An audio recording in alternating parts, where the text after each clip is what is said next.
What does confidence mean to you? I mean, I think I relate confidence to self-esteem. Confidence is either a feeling of fullness, like a full cup, like I got this, whatever it is. Yeah. You know, like whatever reality is happening, I got it. Yeah. I know what to do. I know how to engage. I understand. I can discern what's happening. I can sense the variations and the fluctuations in the force or the matrix, so to speak. And so confidence is really, it's kind of being able to gracefully engage with reality. Gracefully engage with reality. Yeah. I mean, the ability to do that. Yeah, yeah. Or confidence maybe is the feeling that arises with the ability to gracefully engage with reality.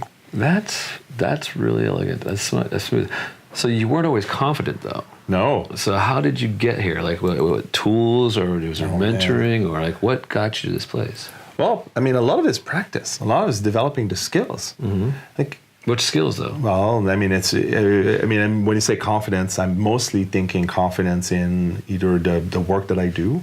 In this case, it's like event production would be one of them, or teaching is another one. Teaching around consent, sovereignty, intimacy, connection. These are all subjects that I've explored more, that I've explored hours and hours and hours and hours and hours and hours. So whenever something shows up, I'm like, oh yeah, I've seen that. Oh yeah, I've seen that. Oh, I've done that. Or I've handled that.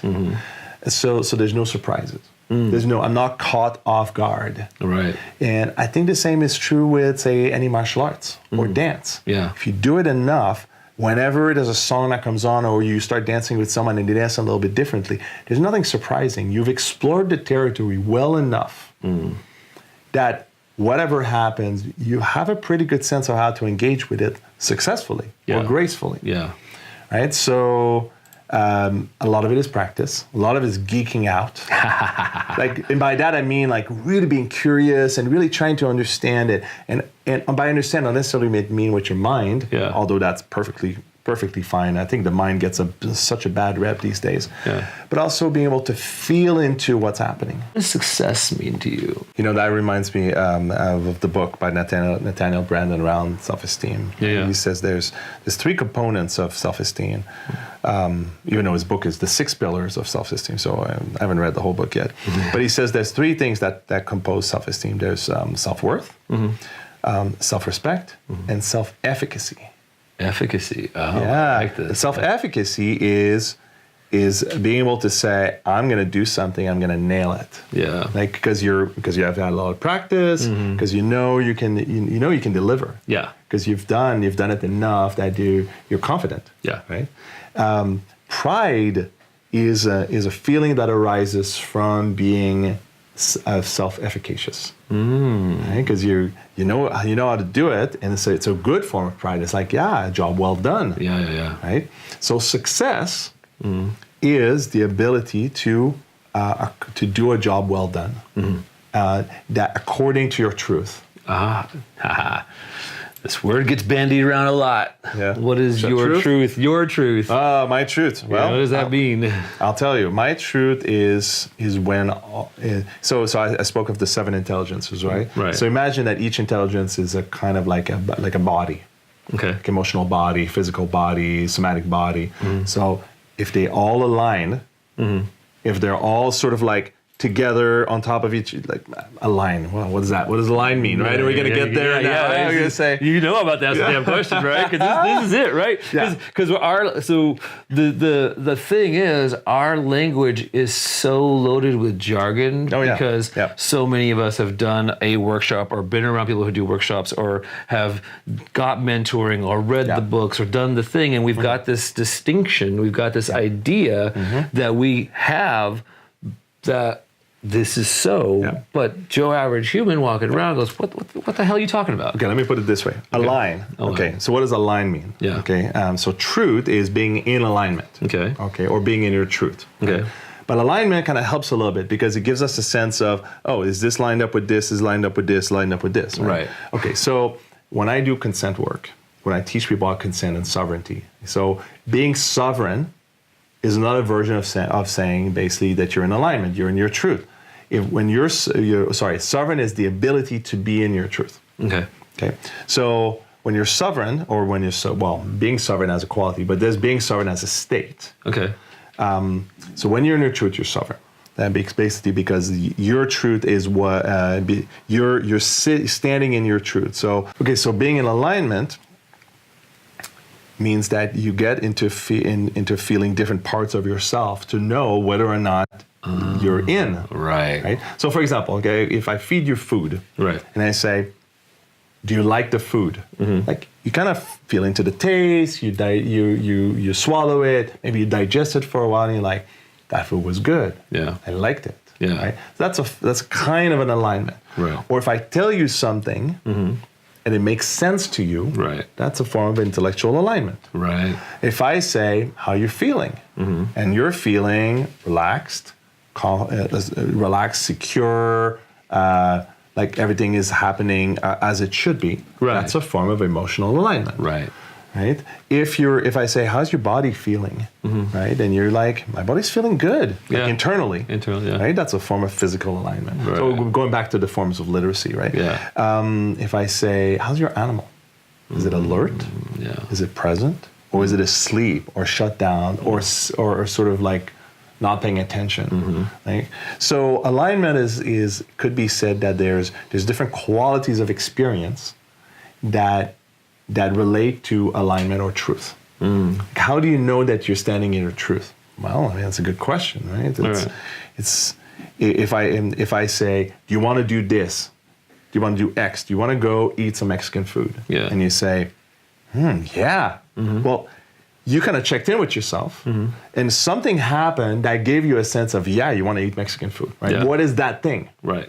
So there are sort of markers or feelings we are sort of looking for when we're being asked by the universe, by reality, to kind of check in with ourselves whether or not we want to go this direction or that direction. Right. And so what I'm saying is that the more different parts of you check in with, to find out whether or not that part is a yes, whether it's your somatic part or your emotional part, or for you it could be 5 different archetypes, or for some people it might be their inner child plus their adult and plus their teenager. There's different ways to find alignment. Right. If you can check in with each of these parts, and the more the better. Yeah. And they all say yes. Yeah. Then you're in alignment. Or you're in your truth. Right. And if moment to moment you can stay in that alignment in a really good way, which is not always true, because sometimes you have to drive yourself somewhere against your own will, or against part of you's own will. Yeah. Then you're not necessarily always in your truth. But being sovereign means you always know how to get back into that balance, that alignment, that truth. Yeah. Yeah. And if you go all out of alignment for too long, eventually something will come out sideways. A part of you will say, no fucking way. Yeah. I'm not letting you do this anymore. Yeah. And there's a part of you that will throw a tangent, that will get shut down, that will get loud, and you won't be able to focus. So these things happen. Yeah. Yeah. That's how you know you're not in alignment. That is a very clear example. As one of the better ones have been said. I thank you so much for that. That's fantastic. What does thriving mean to you?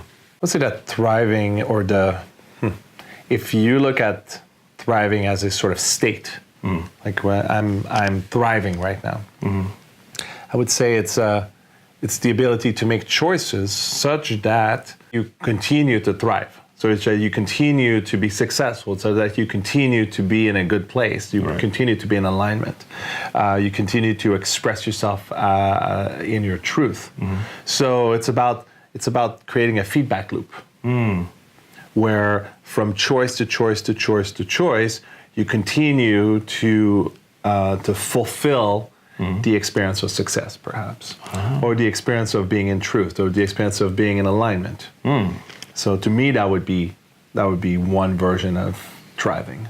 Imagine, if you will, you went back in time, you found a younger version of yourself, and you were going to give him 3 pieces of advice, 3 steps to help him be more successful, more confident, or to thrive more, or just to get to where you're at now faster. What would you tell that now? The first piece is I think that every choice that we make is important. Like there are choices that are more, that lead us towards more thriving and more success, more alignment, and choices that really don't help. Okay. So playing video games would be one example of like wasted time, where we're spinning our wheels, where we're using energy to go nowhere. Right. I think porn could be another one. So, and I've known men who would spend 10 hours doing, surfing porn. Yeah. I mean, surfing the internet, social media. Yeah. When you're just like scrolling, and you get these little dopamine hits. Yeah. That really call for more dopamine hits that call for more dopamine hits, and you continue doing that. Right. And really, it doesn't lead you anywhere, because as soon as you stop, you feel just as empty as you started. Right. You don't feel more fed. And so it's about making choices that feed you, that feed the future self, that wants something more for him or herself than you did before, because now you know a little bit better. Yeah. Right. So these are choices that lead you to deeper wisdom. Okay. Deeper wisdom. Deeper or greater wisdom. Okay. Like a knowing, a better knowing of what reality is like. Yeah. So that you can engage better with it. Okay. So there's an exploration to that. So the first thing I would say is choose wisely. Okay. Choose wisely. All right. And that begs the question, like, what's wise? Well, it's as wise as you can make it with everything that you've got, including your own wisdom, but also asking others. Yeah. What would be a wise choice in this case? What do you think? Somebody who's got more experience, and I know that as I grew up, I was very I like being original. Yeah. I like the sound of my own drum, beating to my own drum, which I really value, like finding my own path. Yeah. But I also recognize that it slowed me down. In some ways it slowed me down, and maybe in some ways it actually accelerated me, because I wasn't listening to 55 different voices, not knowing where to go. Right. But I know that in some cases I could have just asked someone and say, "What do you think?" Yeah. Instead of not trusting. To really do, or maybe choosing wisely someone to ask to help me choose wisely, choosing better mentors or better teachers. Yeah. So choose wisely is one of them. The second thing I would teach myself, or as I'm teaching my son also, which is so it's like he's the younger version of me. Right. Totally. So the second one is develop patience. Patience for who? Well, patience for yourself and with others. Yeah. But mainly it's for yourself. It's about recognizing that there are needs that call for immediate fulfillment that are not as effective or will not get you to thriving or success or alignment than if you just wait for the right moment or you wait for the growth that it takes to get there. Patience is often how we find out about needs that take longer to arise. Right. So if you're just going for the immediate like fun or dopamine hit, you'll never get to the oxytocin and serotonin and the serotonin hits that take longer. Yeah, totally true. So patience is important, and it's also important because sometimes for somebody else to get their needs met, you need to wait. Or for you to get your need met, they have to wait. Yeah. So recognizing that this kind of waiting is crucial, because not everyone can always have their needs met at the same time. It's possible, but it takes a lot of like working through the kinks, so to speak. Yeah, totally. So that's the second thing. And the third thing I would say is connection is everything. Connection is everything. Yeah, because every way that you engage with reality, whether it's yourself or parts of yourself or others or things that are happening around you in your ever evolving experience of reality, it's all about how you connect with it. Right. So if you have deep connection with it, then you get to enjoy it more, and you get to feel into it more, and you get to get more out of it. Yeah. And it will likely be more graceful. Graceful. So if you and I are more connected, then the chance that we're going to work together well as we're doing this interview, for example, the more we're connected, the greater the chance that it's going to go well, and that we're going to have a good experience. Yeah. which then is kind of an experience of thriving. Like we're thriving in this experience, and so later on, well, you know, if you're like, hey, do you want to do this again? I'll be like, hell yeah, right, because that feels good. Yeah. So, and that has to do with connection. So, in my world, connection leads to trust, and trust leads to what I call sovereignty, which is you're feeling good in your truth. Mm-hmm. And you know I'm here with you in it, and you know I'll support you in being in your truth, and I know you'll support me in my truth. So connection that is fair. Yeah. That is not just us like saying, well, this is the way and this is not the way. Yeah, yeah. Even though at the same time we're here to actually show him how to become a sovereign being, and we have a responsibility to keep him safe, and to teach him things that maybe he's not going to be able to see until much later. Yeah, totally. And so including the three things. Yeah. That I mentioned. Yeah, that's awesome. Mm-hmm. Well, you want to introduce them? Do you want to come and join us? So, what's your name? Phoenix. Yeah. And what's your middle name? Aftonian. Oh, what does that mean? Abundance. Yeah, where'd that come from? Do you know? What was your relationship? Yeah, my pageant and I decided to name our relationship early on in the relationship. Mm-hmm. And it was called Aftonia, which means abundance in Greek. Ah. And then when Phoenix was born, we realized, wow, we feel like we just infused him with all that. Our abundance made him real in the world. Yeah. And so we decided to give him that name as a middle name. Nice. Aftonian. Phoenix, Aftonian, Lewis. That's pretty good. That's exactly your last name, Lewis. That's right. Exactly. So what's awesome about being Phoenix? I have lots of friends. Mm-hmm. Like, I can read. Mm-hmm. I'm at least one level higher than my grade level N, and I'm on O. Mm-hmm. What are some of the things that are hard about being Phoenix? When I'm reading and there's a really, really, really frustrating word. Mm-hmm. That's really hard. Mm-hmm. What about when we fight, or when I play too hard, or?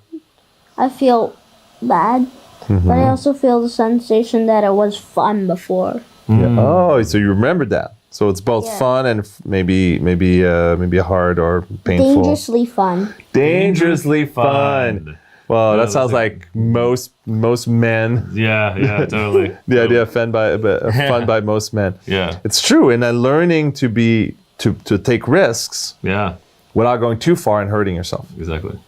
So what's some things about your dad that you like? Building stuff.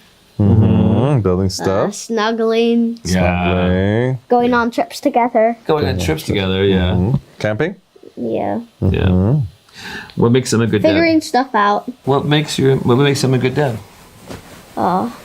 He helps me around problems and how to deal with money and how to make wise choices. Wise choices. What makes a choice good? How do you pick a wise choice? You look back on what you've done and see the things that's related, and then see the reactions. Or see if it worked out. Yeah, see if it worked out. That's great. And if it so worked out, and it's not exactly the same thing, then like you actually see what the thing is and see how much it is, and then you see what it is, and then you just explore into it. Like it might be just a picture of the thing that you wanted, and you don't even notice. So you actually gotta look and see if you actually want it. Yeah, that's a good answer. How do you know that you want something? Like it's kind of like not exactly a need, but like the thing's calling for you. Yeah. Okay. And how do you know if the thing is calling for you is the right thing? You look at what it is. You look if it's just like a random photo, then like it's not exactly. Some people, but you might like photos, but like if photos are not your thing, then you shouldn't try it. Yeah. So you gave a good answer earlier when I was talking to you about patience. What is patience? Where you have to wait for something that you want. Oh yeah, the way I've defined it for him is waiting and being okay with waiting. Yeah, waiting and then you get what you want. If you don't wait, then you rush yourself. But it's sometimes good to rush yourself. So not rushing unless it's the right moment. Yeah. Yeah, cool. So learning to make good choices, being willing to wait. Yeah. And doing it in connection. Yeah. I want to say thank you to you. Thanks for coming on, man. Can I shake your hand? Yeah. Right on. Say goodbye to the guys. Bye. Bye.